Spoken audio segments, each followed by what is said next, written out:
Bueno, muchas gracias, Ana, muchas gracias a Casa Sefarat por acogernos, muchas gracias a Jacobo por invitarme a presentar el libro, es un honor y es un privilegio, y muchas gracias a ustedes por estar esta tarde aquí, ¿no? Vamos a hacer un formato de conversación, de pequeña conversación, o larga, no sé, bueno, ya veremos. Pero después, y por eso no nos debemos alargar demasiado, estaría bien que participaran ustedes, ¿no? Hicieran las preguntas que consideran convenientes, los comentarios, las correcciones, a mi ignorancia total, absoluta y completa de todo. Estaría muy bien que nos ayudaran a comprender el tema y a comprender la novela de Jacobo, ¿no? Bueno, Jacobo es un tangerino, como me parece que muchos de los que están aquí. Yo no me considero tangerino porque no soy tangerino, pero mi familia era de Tánger. Mi familia era de Tánger, vivió en Marruecos desde mediados del siglo XIX, o antes incluso, me parece, en Tánger y en Larache. Mi padre salió de Tánger en el año 36 y luego ya volvió mucho después de muchos avatares y muchas historias, y volvió con nosotros, con mi hermana que está ahí, y con toda la familia, no nos llevaba a Tánger. Y luego yo he vuelto a Tánger con cierta frecuencia, no tanta como la que me gustaría, y además desde hace algunos años ya hace tiempo que no voy, y lo siento, y además esto va a ser una ocasión para volver, o sea que muy bien.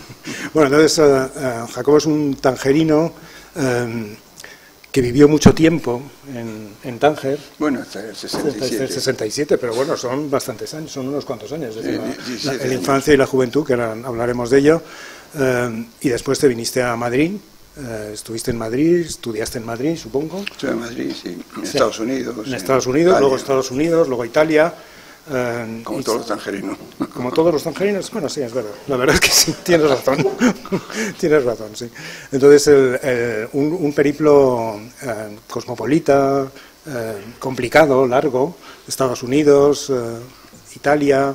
De Estados Unidos, toda América, me parece, ¿no? Sí, buena parte de América. Viví 10 años ahí, pero luego viajaba por Sudamérica para conocer. Claro.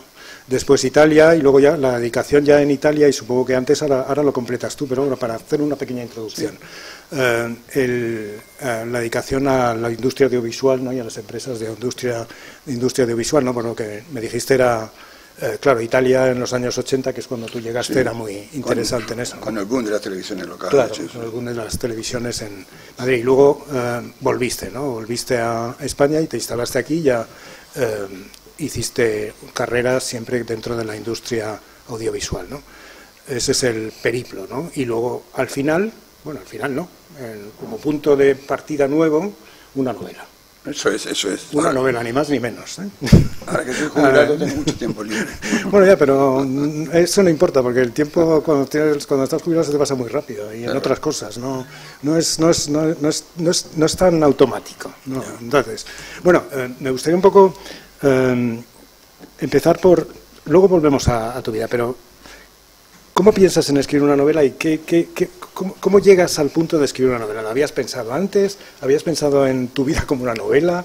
¿Habías pensado en la idea de relatar tu vida? ¿Cómo llegas al momento en el que dices, bueno, voy a escribir una novela? Una novela, no es un libro de recuerdos ni de memorias, no es una novela, con personajes, con acción, con un desarrollo, con un principio y un final, y como dice Aristóteles, algo en medio. Bueno, la historia es que mi padre, que tampoco era de muchas palabras, nos contó que tenía dos hermanos. Mi padre había nacido en 1898, porque yo nací, cuando mi padre nació, tenía 52 años, o sea, que soy bastante mayor. Entonces, él nacido en 1898 y me contó que dos de sus hermanos, en 1906, se habían ido a Brasil, al Amazonas. Y no me dijo mucho más, pero yo siempre tuve esa curiosidad de saber qué habrán sido estos tíos.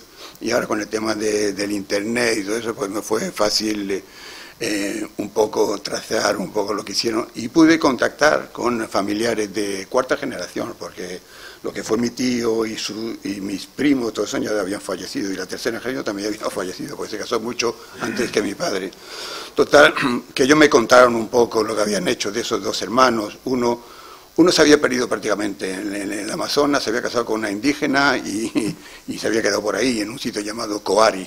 Se quedó por ahí y nada, y no se sabía mucho más de él. Por más que intenté, nadie me decía mucho más de él. El otro, que era Salomón, ahí le llaman Salomao, pues ese sí, ese tuvo una vida muy plena, hizo fortuna en el Amazonas, y cuando terminó el boom del caucho, porque se terminó en 1912, cuando terminó, ese negocio terminó, porque realmente era complicado ir por los ríos y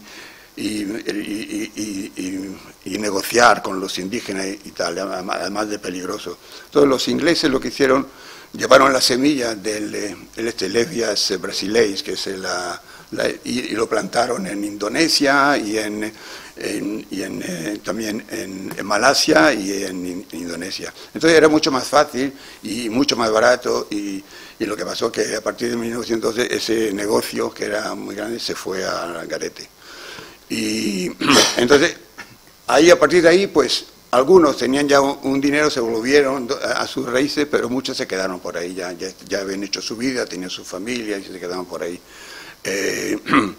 Mi tío ese Salomón, que le fue muy bien, se fue a Río, tenía ya 5 hijos y todo, se fue a Río y se dedicó a bienes raíces, a construcción y tal, y ese le fue muy bien, se hizo multimillonario por lo que se ve. Yo nunca lo he conocido, ni a él ni a su familia, pero en fin, eso es lo que me dicen. Y nada, y ahí empezó todo el tema. Entonces empecé a tirar del hilo y buscar, puse judíos de Marruecos en el Amazonas. Hay un montón de historias, de testimonios, de crónicas, de uno, de otro y tal. Y me interesó, digo, es muy interesante y tal. Pero luego también, claro, no quise escribir lo que fuera un reportaje de lo que había sido eso, porque eso lo pueden leer cualquiera en cualquier lado. Dije, tengo que novelarlo, hacerlo un poco más interesante, una novela que tuviera mucha aventura y que tuviera un mensaje. Entonces ahí vi esto también quiero que quede claro que es una novela con los personajes son imaginarios, ficticios, pero seguramente muy parecidos a lo que realmente fue. Entonces son 2 amigos, realmente en la historia son 2 amigos, Samuel y David, que eran muy amigos desde la infancia en Tánger, en el principio del siglo. Y luego, como la situación en Marruecos y para la comunidad judía igualmente era muy dolorosa, entonces tenían que hacer algo. Pues ya la Junta, que era una Junta muy unida, llegó un momento que no podía paliar todas esas enfermedades, pobreza y un montón de cosas. Entonces decidieron que lo mejor sería hacer una inmigración ordenada para que estos jóvenes, apenas puestos los tefelim o la bar mitzvah, con 13 años, la mayoría de edad judía, se pudieran ir a estos sitios, a Argentina, a Brasil o a Venezuela. Para eso, claro, tenían que...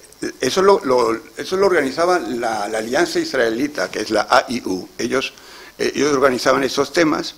Para eso tenía que evaluar al niño que iba a ir para ver si estaba en condiciones de hacer de ese reto, que era complicado.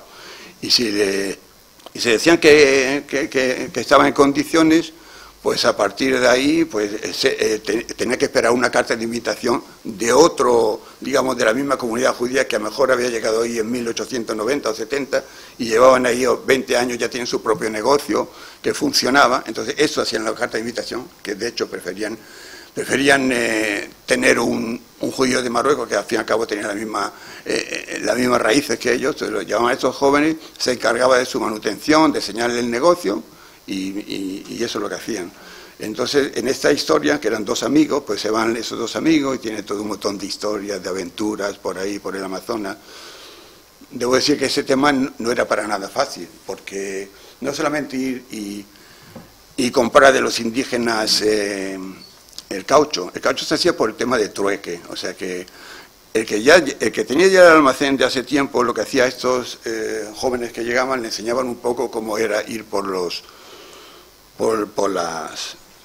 ríos. Entonces ahí llevaban otra gente, uno que llevaba el barco a vapores pequeñitos, y hacían ese trueque, que ese trueque era complicado y a veces, incluso peligroso.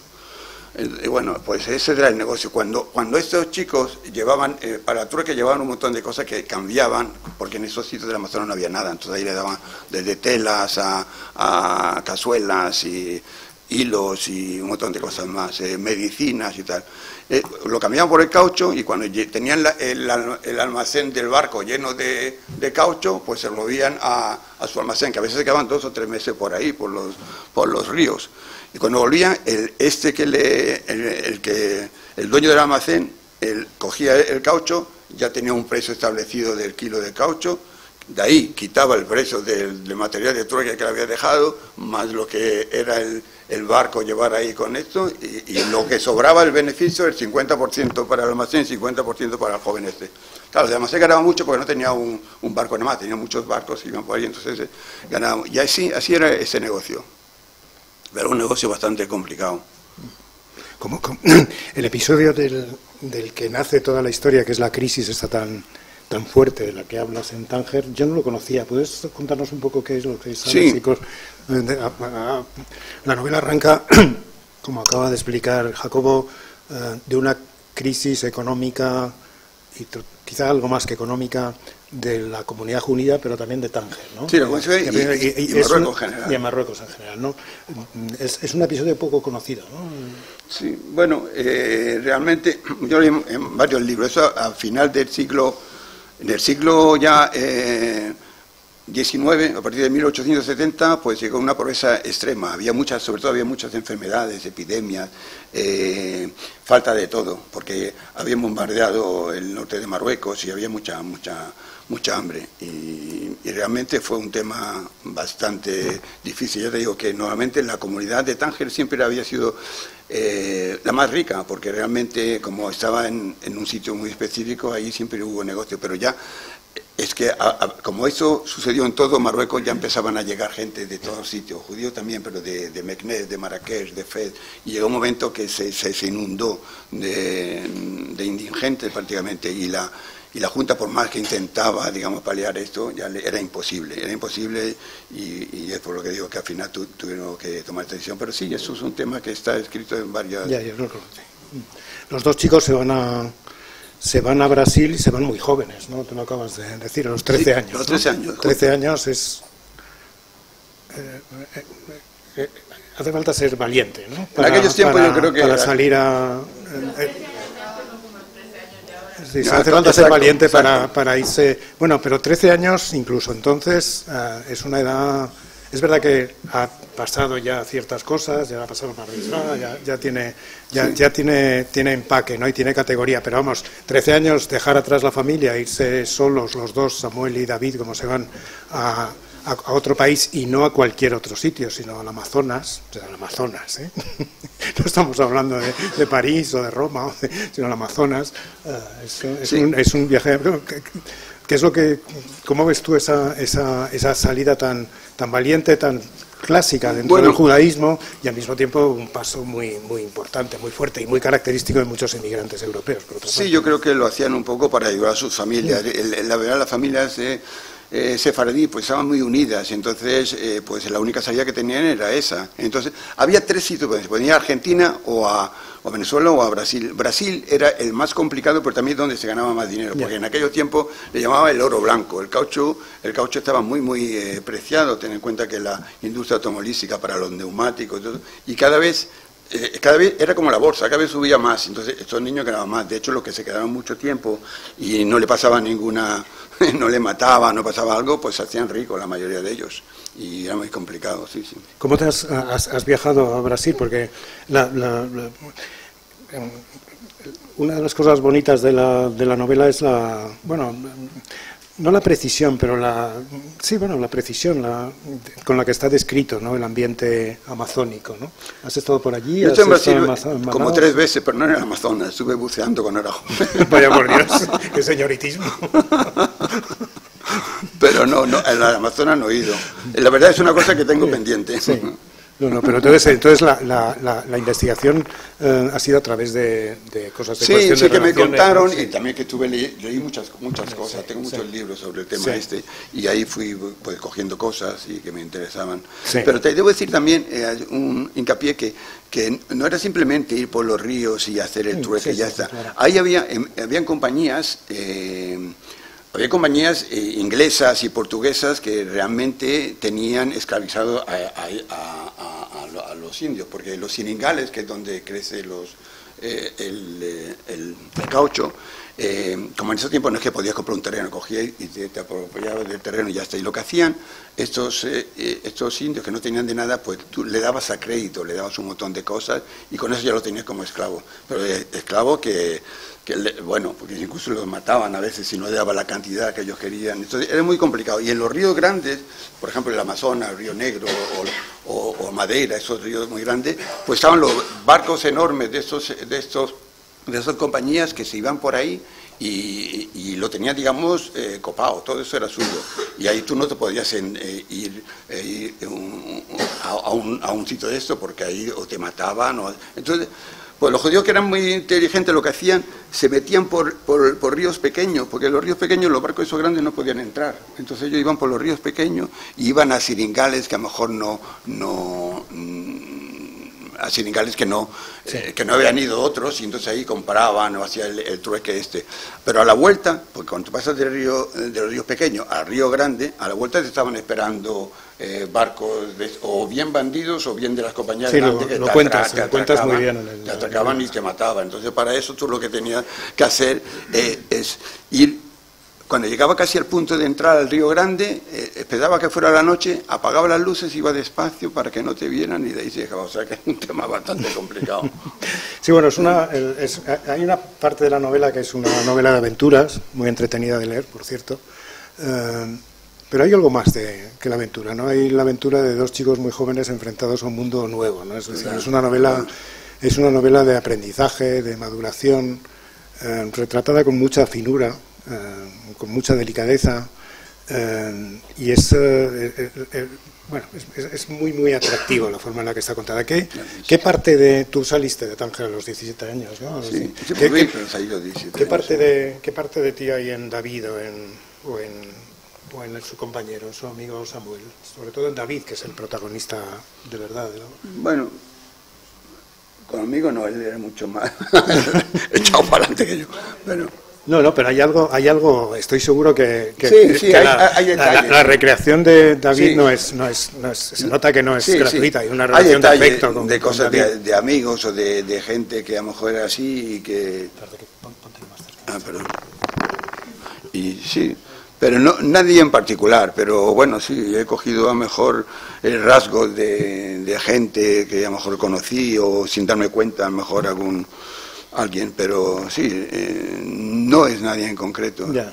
No, pues entonces te felicito porque está muy bien, es un buen retrato y está muy bien, muy bien conseguido. Y luego aquí había también otro personaje, porque David y Samuel eran una amistad, ya digo, de pequeño, pero había otra persona más que era el abuelo de David, Jacob, que desde pequeño siempre se sentaba con él, le enseñaba cosas del Talmud en forma de cuentos para que tuviera, digamos, una ética en su forma de ser y tal.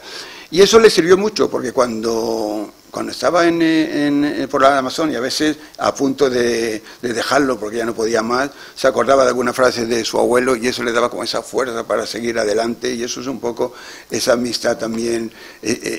Esa voz interior que le decía lo que tenía que hacer era lo que le daba esa fuerza, y la de su amigo y de su abuelo lo que le hacían seguir para adelante. Sí, en la novela los dos personajes y los que les rodean, pero los dos personajes se enfrentan a situaciones difíciles, se enfrentan con humor, con valentía, con honradez,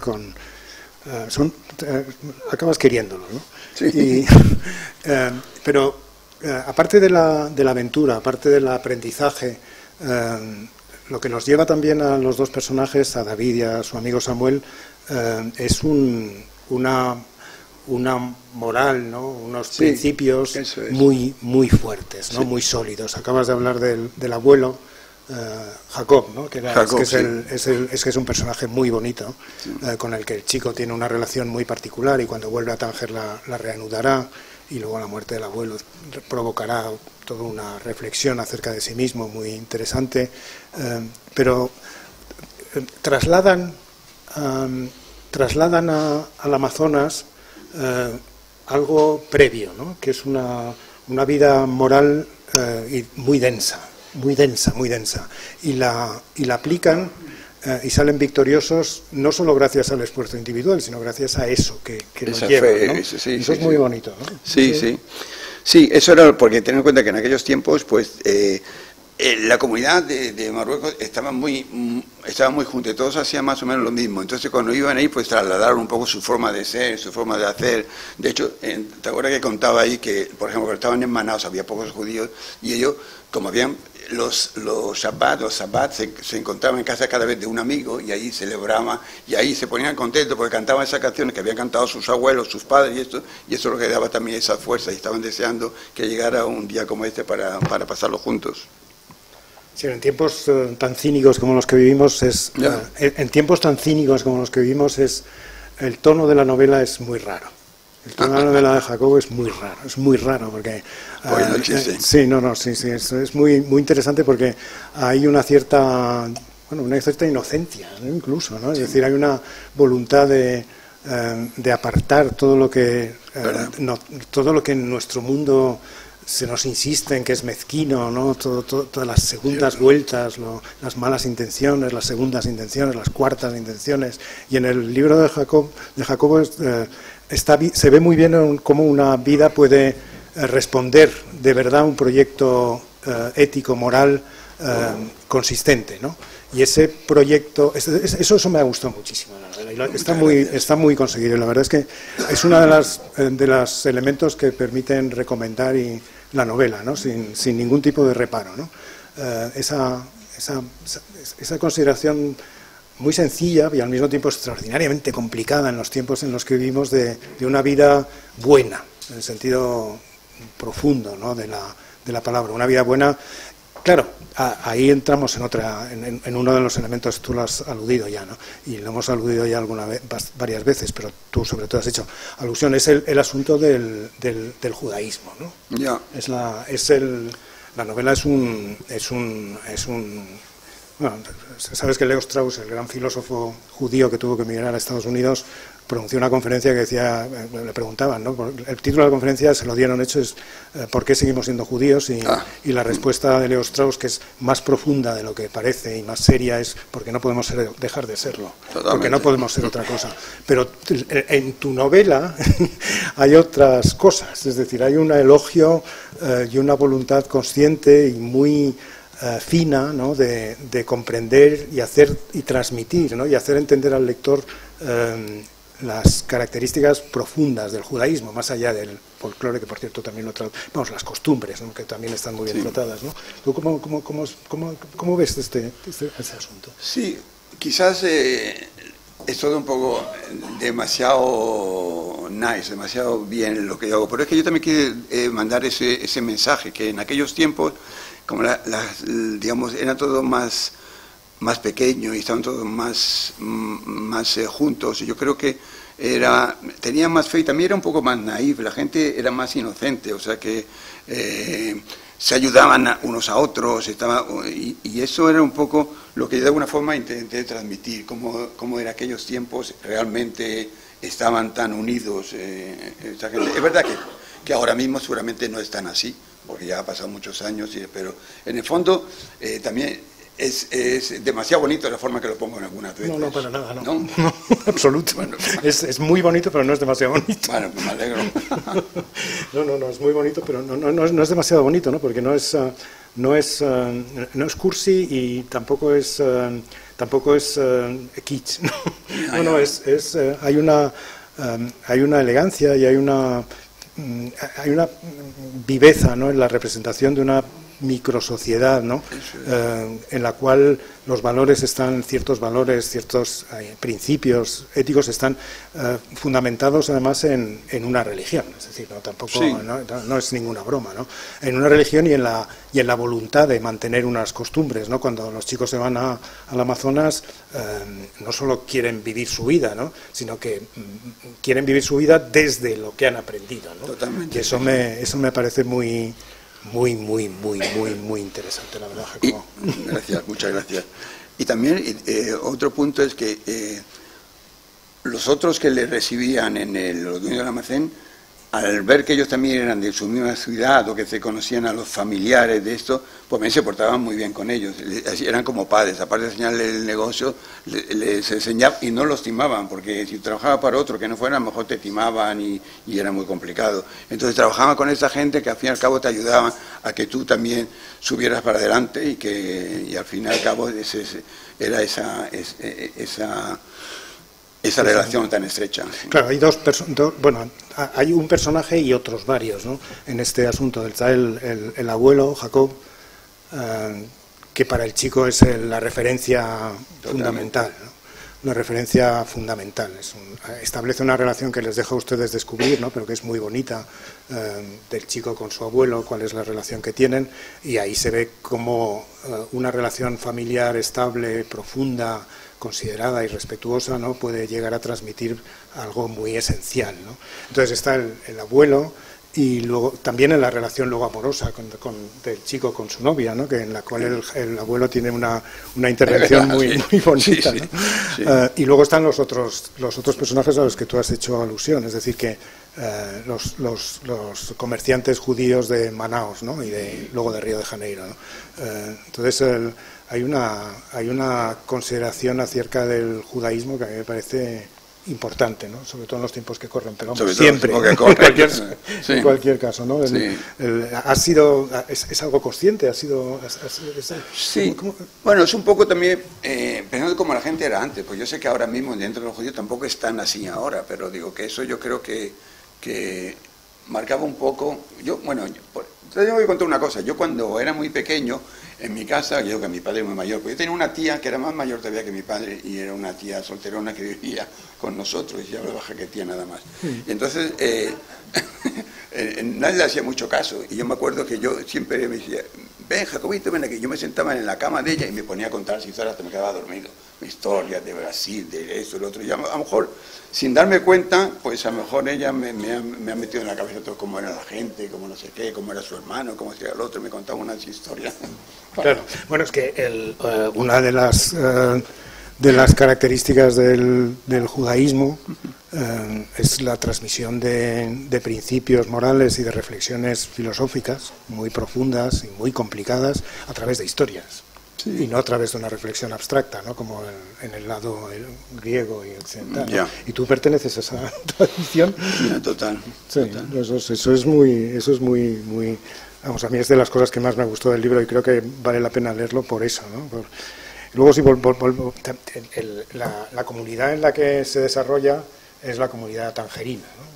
Tú la conociste, sí, aunque después, pero la conociste, ¿no? ¿Qué características tenía la comunidad judía de Tánger?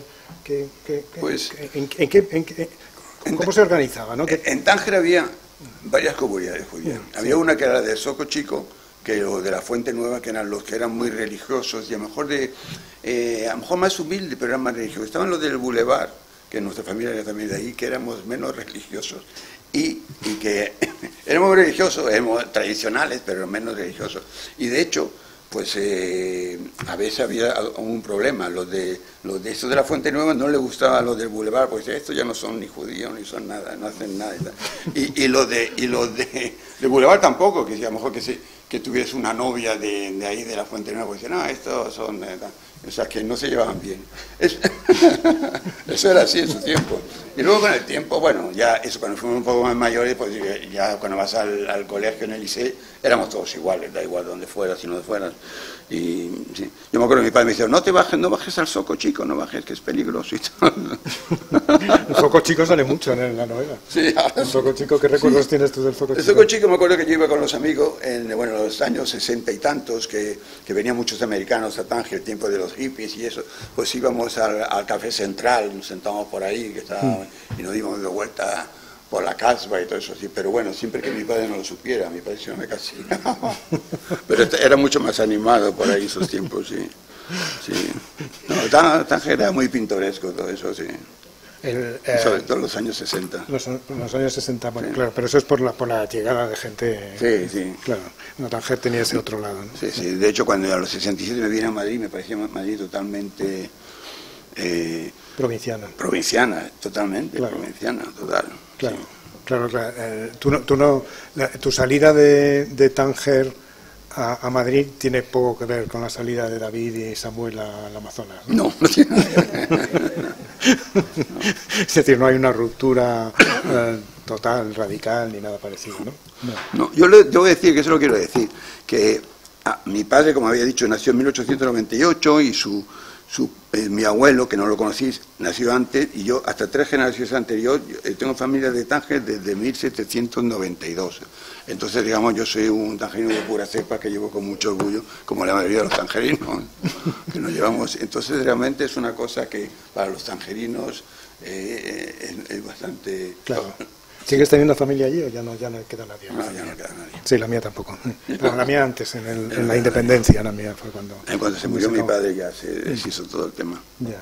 Se quedó ahí hasta el 76. Hasta el 76, sí. Reproduces con mucha precisión, ahora sí, y con mucho cariño los elementos rituales y religiosos de la vida judía, ¿no? ¿Tanta importancia siguen teniendo en tu vida? Sí, bueno, no sé. No. En algunas cosas y otras. Sí.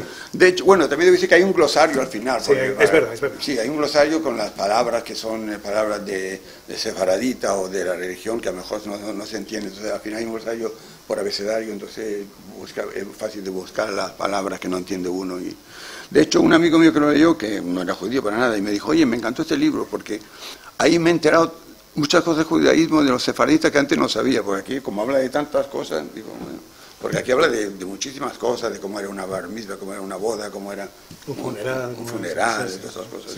Sí, eso es un elemento interesante también, ¿no? La forma en la que está contadas, formas de vida comunitaria en los que no pertenecemos al judaísmo conocemos, pero no con tanta intimidad, ¿no? Y la novela da la ocasión de conocerlo más de cerca, ¿no? Y está muy bien, es muy bonito. Hablas mucho de la cocina. ¿Qué platos de cocina judía te acuerdas tú? Pues hablas de la dafina. El pescado colorado. Sí, el pescado. ¿Pescado cómo era este pescado? En Colorado, eso los viernes por la noche se suele hacer pescado. O huevas de pescado. Sí, pescado con huevas, hablas un momento. Amarilla, dices. En amarillo. En amarillo, ¿qué es eso del amarillo? Entonces se lo hace con, no sé qué era, con limón y huevo o algo de eso, ¿no? Yo me acuerdo que lo hacía mi abuela, pero no sé, estaba muy bueno, no sé. Hablas de la dafina, que es un plato que quedó en Castilla, sí. ¿Sabes, no? La dafina, yo la conozco por mi familia marroquí, claro, de Marruecos, pero la dafina quedó durante bastante tiempo en algunos lugares donde estuvieron los judíos y donde hubo muchos judíos, y quedó durante mucho tiempo, hasta hace relativamente poco tiempo, ¿no? Por lo visto es la madre del cocido. Dicen que cuando se convertían, para demostrar que ya se habían convertido, que ya no eran judíos, echaban cerdo a la dafina, y de ahí salió el cocido. Eso lo he leído de muchos lados. Bueno, lo dudo, porque el cocido es decir, y la dafina. Lo que pasa es que la dafina tiene la particularidad de que no lleva cerdo. Sí. No, pero no solo eso, sino que se cocina antes del Shabbat para en el horno. Claro. Lo que pasa es que el cocido es un plato universal en todo Occidente, es decir, es echar cosas en la olla y que salga lo que sea. Bueno, la dafina más o menos igual. Lleva claro, eso es, la dafina es eso. Lo que pasa es que, efectivamente no lleva cerdo y además está relacionado con el Shabbat, ¿no? O sea, ¿cómo vivíais entonces desde Marruecos y desde Tánger la relación con España? Bueno, ten en cuenta que en Tánger veíamos la televisión española, porque no había otra en esos tiempos. Entonces, y bueno, y el fútbol, a la gente le gustaba pues, el Real Madrid o el Barcelona y tal.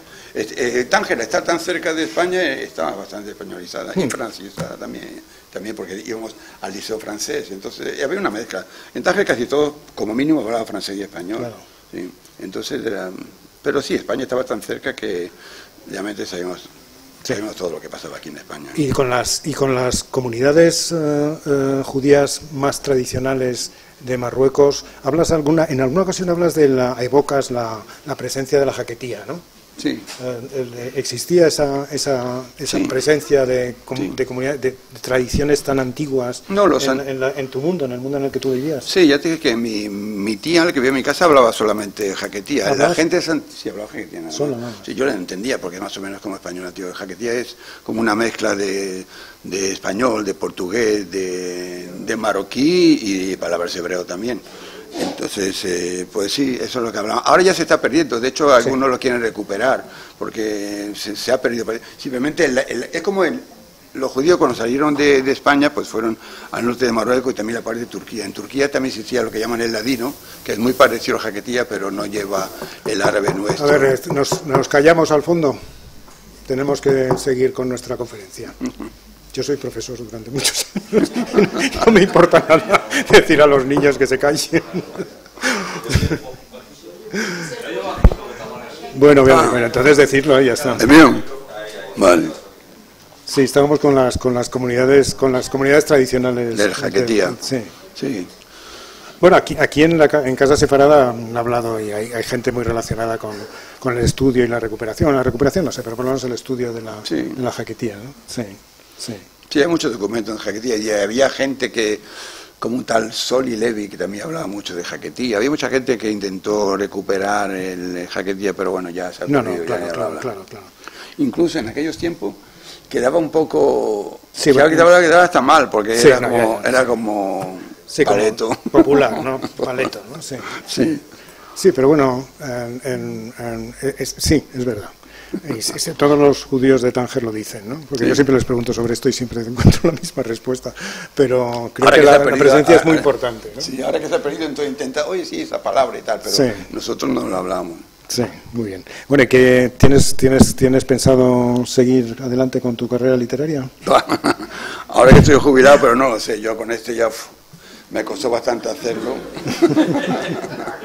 ¿Cuánto tiempo llevas hasta que te ha requerido escribir una novela como esta? En principio, toda esa información y estos libros y todo lo que busqué, eso tardé más que escribirlo, eso tardé mejor un año o año y pico, y el escribirlo mejor 10 meses. Lo que pasa es que yo lo tenía en la cabeza, quería hacer una novela que no fuera así, pero lo que dije yo, ¿y cómo lo termino? Eso que tenía en la cabeza, pero está bien la historia de los chicos y esto y tal, pero ahora ¿cómo lo termino? Y al final dije, mira, voy a empezar a escribirlo y ya me vendrá. Y eso fue, escribí tal, y me venía, al final dije, oye, pues esto está bien, tal, luego borraba otro, tal, y así fui hasta que al final quedó redondo, porque terminó bien, el tema bien, pero yo no tenía, y ahora no, hacer otro ya no sé, quién sabe mejor dentro. Y el paso de la profesión audiovisual a lo escrito, ¿pasas a través de guiones o es algo completamente diferente? Es decir, no, yo antes tenía una empresa muy grande que se llamaba Dan Video, y en aquellos tiempos, aparte que hacíamos instalaciones en televisiones de salas de postproducción y todo ese tema, y también pues teníamos alquileres, incluso hicimos, al principio hicimos producción, yo hice algún guión de algún clip musical, y luego también estuve a punto, hice un guión del libro ese muy famoso de la judía de Toledo, pero lo hice en guión, porque en guión había muchas cosas complicadas. Lo hice, pero ahí eso era una película muy complicada, porque hay muchos temas de peleas con caballo y tal. Busqué una subvención con Canal Plus, que estuvimos negociando, pero al final no me dieron la subvención y ahí se quedó el tema. Y no hicimos nada. Y eso está bien para una película también. Sí, no, si es que por eso lo digo. No, es que yo creo que... parte de la pregunta que venía yo lo hice con esa idea de la película. Sí, porque es muy pintoresco, porque está toda la parte de la Amazona, la selva exuberante, todo eso. Y luego la parte de Marruecos, con los trajes de marroquí, como eran la sinagoga, como era un traje de bedorija, como la llevaban a hombro en aquellos tiempos. Y todo. Yo creo que entre las dos cosas hay un tema bastante visual, ¿no? Sí, no, es que es muy visual la novela y es muy cinematográfico. No la vamos a no vamos a contar la novela ahora, pero la novela se desarrolla de una forma, bueno, hay dos partes bien distintas y unidas por la progresión en la madurez y en la forma cada vez más adulta y más seria de estar en el mundo del protagonista. Bueno, pues yo con esto creo que podemos ya empezar a dar la palabra a los asistentes, si es que quieren hacer algún comentario, alguna pregunta o recordar el Tánger de nuestra época. O cualquier ciudad que o cualquier ciudad que nos gusta. Y solo me queda, la verdad es que decirles o recomendarles la obra. Yo soy muy escéptico, siempre he sido muy escéptico, porque llevo muchos años, ¿no?, con los libros y dedicado a los libros. Siempre soy muy escéptico en un libro de alguien que de pronto es para escribir, ¿no? Y el de Tánger al Amazonas me ha sorprendido. La verdad me ha sorprendido por las razones que ya he dicho. No voy a volver a explicar, ¿no? Pero es una novela atractiva, se lee muy bien, está muy bien escrita, por cierto, en contra de lo que pasa últimamente con las novelas, está bien escrita, está bien, es un español muy bonito. Y es atractiva no solo por la forma y por la aventura, sino por el fondo, ¿no?, que cuenta. Entonces yo se lo recomiendo. Y ahora pues abrimos la palabra a quien quiera intervenir. Bueno, Jackie, enhorabuena por el libro y me encanta que le haya gustado a José María, que es un buen amigo mío de infancia, y además mi marido, que ya se lo ha tragado. Ah, sí. Ahora lo voy a leer yo. Y la verdad que después de escuchar todo lo que habéis hablado, pues más ganas me ha dado de hablarlo. Bueno, a mí me han sugerido dos inquietudes.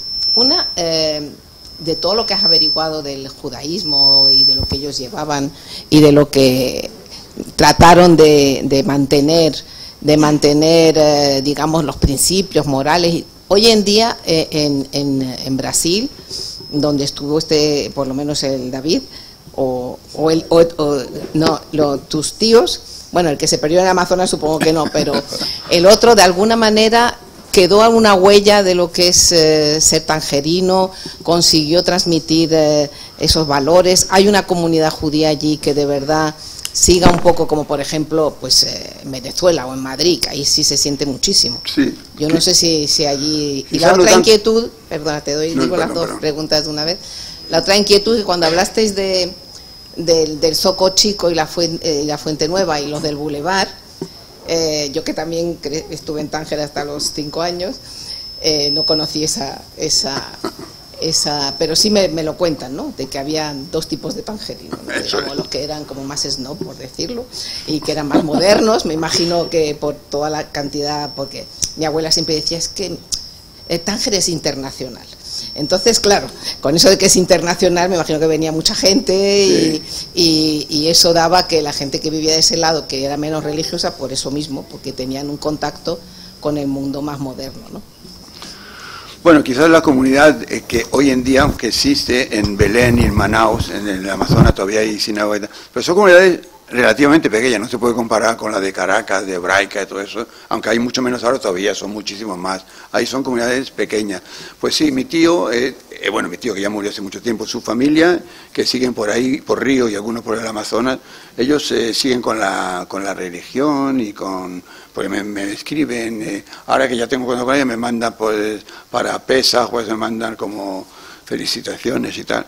Pero sí, ellos siguen la religión, aunque ya digo, son círculos pequeños. Están también en Maués, porque es también familia de allá. Maués, sí, claro, ahí estuvo Salomón, sí. En Maués, es verdad, totalmente. Maués. Y nosotros, ya quiso contactar a los familiares y contactó con la comunidad judía y dijo, mira, aquí hay un chico que no es judío, se sienta al final de la sinagoga, pero él leví. Y no es judío, pero al final les contactamos y son gente de color, porque el tío se casó con una señora, una indígena, y son todos así. Y también quería decirte que lo del trueque también lo llevaban estos naipes. Sí, llevan de todo. Y con los naipes les hacían creer que eran santos. Sí, eso no lo contaron. Sí, puede ser, sí. Sí. Bueno. Sí, lo de Maues es verdad, porque Salomón, que era ese vivió en varios sitios y vivió en Maues. De hecho, en Maues le atacaron, porque parece que hubo una revuelta contra los judíos, porque hacían negocio, como siempre, en todos los lados. Y por eso que los atacaron, entraron a su casa, le robaron, y se tuvo que ir de Maues y se fue a otra ciudad, ¿cómo era? Tabarén o algo así, se fue a otra ciudad y de ahí... Y ahí siguió, pero es verdad, sí, en Maues es verdad que es un sitio donde vivió Salomao, como llaman ahí. En Parintins también y en Coari. Yo estoy aquí porque mi padre nació en las Amazonas, en un pueblecito que se llama Canutama. ¿Cómo se llama? Canutama, sí, en las Amazonas. Sí. Entonces siempre me he preguntado, ¿cómo fue mi abuela ahí? ¿Y dónde era tu abuela? Tánger. De Tánger, claro. O sea, ¿cómo fue? ¿Las mujeres iban? Porque mi padre nació en 1906, o sea, que ahí estaban... Pero se... Igual que mis abuelos, hacían dinero y venían a buscar a mi Claro. abuela. Venían a buscar. Sí. Pero a veces se casaban y se quedaban ahí. Sí. No, la abuela era... ¿Pero se fue sola la abuela? No sé. Pero se fue con un varón, o sola ella se fue. No, ¿cómo se va a ir sola? Sí, era muy frágil. ¿Con quién fue? Se habrá ido con él. Claro, con el eso abuelo. digo. Pero se iban matrimonios así. ¿Has visto datos sobre eso? ¿Que matrimonios pero se iban? ¿en qué año será Tánger? esto? Hombre, si mi padre nació en 1906 y tuvieron 3 hijos ahí en Brasil, en Canutama, pues imagínate. Sí, es un poco después de lo que yo cuento, precisamente en 1906 hasta 1912, que cuando... Pero sí, siguieron yendo gente, ya menos, porque ya el negocio, en Amazonas, por ejemplo, el negocio del caucho después de 1912 ya era inexistente. Lo que sí había otro negocio, como la castaña y la madera y algunas cosas más que había por ahí. Me imagino, también las pieles, creo que exportaban pieles de yacaré, que es como un caimán, yacaré y de tigre, a Argentina. Bueno, la leyenda de la familia dice que volvió con un saco lleno de Sí. brillantes. No, así es, porque, exactamente. Sí, así era, porque no había, el dinero no contaba. Pues de mi tío, ese tío mío, Fortunato Pinto, que hizo llamar a mis 2 tíos, luego se quedaron mis tíos ahí, y él se volvió a Tánger, se llama Fortunato Pinto, y se casó con su sobrina, que tenía 40 años más que ella. Y por lo visto venía con un baúl lleno de joyas. De hecho, ellos tienen una casa en Jasdona, al lado del Marchand, que hecha toda de mármol, una casa increíble que le había hecho, y este hombre siempre vivieron sin hacer nada, con todo el dinero que tenían de estas cosas, de esmeralda y diamantes y zafiros. Ese tipo de... El dinero no valía para nada. Hola, buenas tardes. Yo quería preguntarle, que mi padre siempre decía que Tánger era internacional. Entonces yo de pequeña no entendía eso, claro. A pesar de que iba a un colegio extranjero. ¿Vosotros cómo os sentíais? ¿Españoles? ¿Franceses? No. Porque internacional no se puede uno sentir. No, internacional porque, aunque yo... la independencia terminó en el 56, yo nací en el 50, o sea, pero aunque yo estuve ahí con 15 años, todavía ya no era internacional, pero todavía seguía un poco ese tema. Entonces había en nuestras clases, yo me acuerdo en unas clases del liceo había pues franceses, españoles, hindús, americanos, ingleses, marroquíes, musulmanes, y la verdad nos respetamos unos a otros. ¿Qué nacionalidad es el tío? Yo pues no sé. De Tánger. Tangerino. Sí, de hecho mis amigos, hasta hoy en día, tengo amigos musulmanes, tengo amigos italianos también, que viven ahora en Italia, pero son de Tánger, tengo amigos que están en Canadá, tengo amigos que están en Australia, Maudi que vive en Australia, y son todos, y cada uno es francés, otro es italiano, otro es español. Yo la verdad no me siento de ninguna parte, te voy a decir la verdad, yo me siento, soy como un camaleón, donde voy me siento bien. ¿A que sí? Yo donde voy me siento... Cuando estaba en Italia, yo viví 2 años en Italia, y los italianos me decían, porque aprendí a hablar italiano, me decían, pero como no hablaba como ellos, me decía, tú sei italoamericano. Yo no, porque había muchos italoamericanos. Dice, no, yo sono marocchino di Tangeri. ¿Pero en tu pasaporte era marroquí? No, bueno, vamos a ver. Yo tuve pasaporte. Yo tuve los dos, español. Yo tuve español y marroquí. Mi madre era española, entonces a través de mi madre yo saqué pasaporte español y luego marroquí, porque en el liceo francés los franceses y los marroquíes no pagaban, entonces yo era marroquí.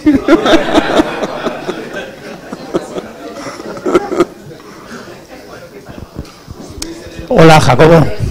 Jacobo, hola. ¿Qué tal? ¿Cómo estás? Muy bien. Enhorabuena por tu libro. Muchas gracias. Yo creo que en mí ha suscitado expectativas, porque no solo es una buena novela, es una novela bien escrita, divertida, sino que a su vez tiene, creo yo, algo de ensayo.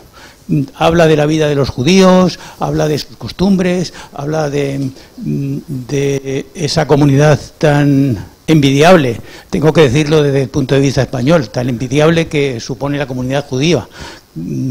Muchas naciones y una base denominadora común. Entonces, espero de este libro, y según me has indicado, tiene parte muy interesante, aparte de la novela en sí, que lo es. Así que gracias por escribir 2 libros en uno. ¿Lo has leído? No, ahora empezaré. Y el resto es una pregunta personal al autor. Un hombre, un trotamundos como tú, que nos conocemos solo desde hace 40 años. Más o menos. Un poquito, pero he visto que tienes una vida anterior. Caramba, sí. Has estado... Que no te había contado. Que no me has contado. Muchos trabajos, muchos países, sí. Diferentes actividades, sí. Un gran emprendimiento. Y mi pregunta personal es, ¿qué te ha traído al mundo audiovisual, en el cual nos hemos conocido, un mundo tan competitivo y tan en permanente crisis? ¿Por qué un emprendedor con visión de negocio como tú se metió en algo tan complicado? Pues un poco, te lo cuento. Antonio era director de Canon de profesional cuando yo le conocí hace 40 años así. Pues yo, en realidad, yo empecé con el tema de vídeo en una productora en San Francisco. Y luego, os voy a contar la historia, pues si queréis. Entonces, luego vi un anuncio, yo estaba ya harto de Estados Unidos porque llevaba 10 años ahí, ya quería venir a Europa, pero no sabía dónde y cómo. Y de repente vi un anuncio que era cuando empezaban las televisiones privadas, que buscaban a alguien para mantenimiento de televisión, o sea, alguien técnico, era el Canale 5, que en aquellos tiempos yo no sabía ni lo que era el Canale 5.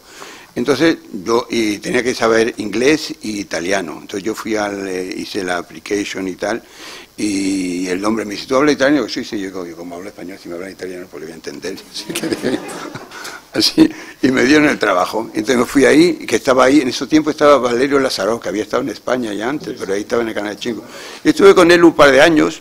Y entonces ya me metí en el tema, eso era cuando empezaba el vídeo, era con las salas de postproducción, con las máquinas de U-Matic, antes del Betacam y todo eso, de alta banda, tú te acordás de todo eso.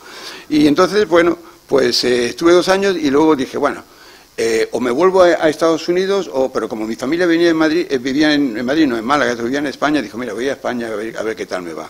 Me vine a Madrid y me monté una empresa. Aquí en esos tiempos era televisión española nada más. Estoy hablando cuando yo vine aquí era en el 84, ahí no había todavía televisión española, había televisión española y no había ninguna privada.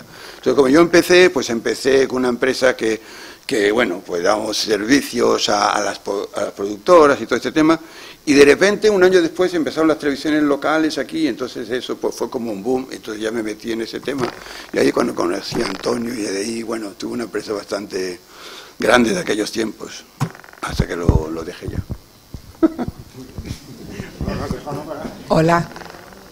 Bueno, yo soy su mujer, sé que no pega mucho que le haga una pregunta, pero yo he parido el libro con él, os puedo decir que es muy bonito, es muy emotivo, pero a mí hay un personaje en el libro que me emociona, que es el abuelo, por lo que has dicho antes, los valores que tiene el libro. Si esos valores existieran hoy en día en la sociedad no estaría como está, desde luego.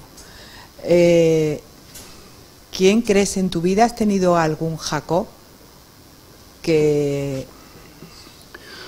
Bueno, yo creo que todos tenemos dentro de nosotros alguna voz interna que nos enseñan lo que es, lo que se debe hacer y tal. Y yo creo que yo, siempre, a lo mejor, no sé si de mi abuelo o de mi padre, sobre todo de mi padre, que mi padre no era de muchas palabras, pero las cosas que decían siempre se han quedado marcadas. Y quizás mi padre fue la persona que más tengo dentro, y que era esa voz interior, quizás como Jacob, no tanto, pero bueno, de ese estilo. Un tangerino que quiera, ¿no? recordar viejos tiempos de Tánger. O del Arache, o de Tumano. O del Arache, sí.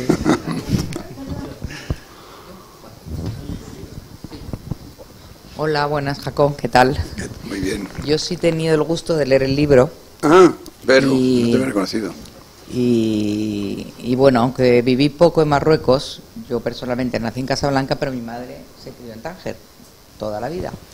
Y bueno, todas las calles y todos los sitios que comentas en el libro, pues me suenan muy comunes, porque además mis abuelos vivían ahí y yo seguía yendo muy a menudo. Y cuando lo leí, de verdad que me sentí como si estuviera dentro. Y estoy de acuerdo con Raquel que la parte donde el abuelo, no quiero hablar del libro porque creo que vale la pena leerlo, de los consejos del abuelo a su nieto cuando se va a casar y tal y cual, es algo como que sí, probablemente es para el que sepa los judíos o el judaísmo, o sea, está sacado directamente de palabras de la Torá, o sea, es una cosa de locos. Y bueno, ya has contestado la pregunta de Raquel. Y bueno, eso, a Jacob lo conozco casi desde que se casó con Raquel o incluso antes, y la verdad que no he conocido en mi vida una persona más cosmopolita y que, vamos, que no te puedes aburrir con él nunca, o sea, que puede escribir un libro así como muchos otros más. Muchas gracias, Vero.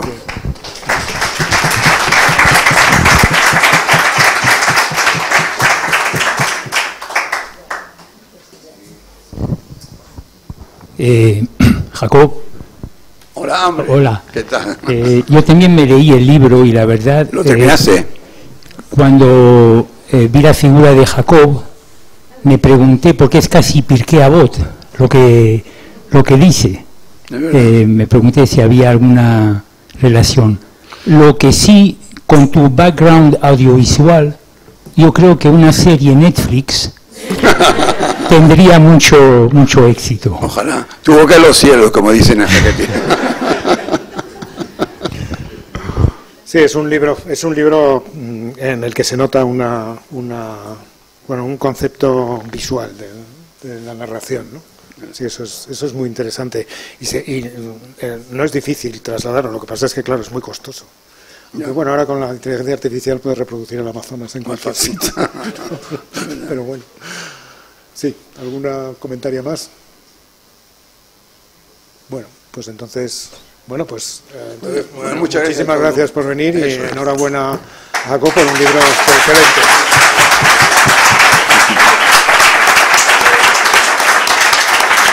Muchas gracias a todos.